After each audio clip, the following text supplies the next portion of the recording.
ನಮಸ್ಕಾರ ಸ್ನೇಹಿತರೆ. ಸುಮಾರು 460 ಕೋಟಿ ವರ್ಷಗಳ ಹಿಂದೆ ಆಕಾಶಗಂಗೆ ಅಂದರೆ ಮಿಲ್ಕಿ ವೇನ ಒಂದು ಮೂಲೆ.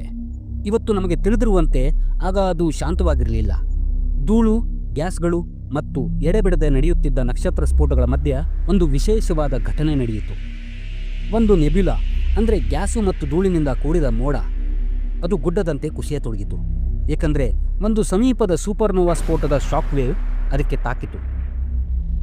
ಆಗ ಅದು ತಿರುಗತೊಡಗಿತು. ತಿರುಗುತ್ತಾ ಆ ಮೋಡದ ಕೇಂದ್ರದಲ್ಲಿ ಉಷ್ಣತೆ ಮತ್ತು ಒತ್ತಡ ಏರತೊಡಗಿದವು. ಹೀಗೆ ಹುಟ್ಟಿತು ಪ್ರೋಟೋಸ್ಟಾರ್, ಸೂರ್ಯನ ಮೊದಲ ರೂಪ. ಒಂದು ಕ್ಷಣದಲ್ಲಿ ಆ ತಾಪಮಾನ 1 ಕೋಟಿ ಡಿಗ್ರಿ ಸೆಲ್ಸಿಯಸ್ ತಲುಪಿತು.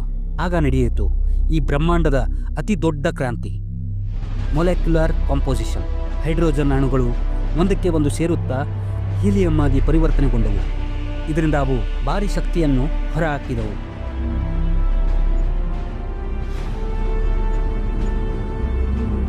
ಅದು ಸೂರ್ಯನ ಬೆಳಕು, ಅದು ನಮ್ಮ ಜೀವದ ಮೂಲ. ಇದು ಸೂರ್ಯನ ಹುಟ್ಟು. ಉಳಿದ ಅನಿಲ ಮತ್ತು ಧೂಳು ಸೂರ್ಯನ ಸುತ್ತ ಚಪ್ಪಟೆ ತಟ್ಟೆಯಾಗಿ ಹರಡುತ್ತವೆ. ಅದನ್ನು ವಿಜ್ಞಾನಿಗಳು ಪ್ರೋಟೋಪ್ಲಾನೆಟರಿ ಡಿಸ್ಕ್ ಅಂತಾರೆ.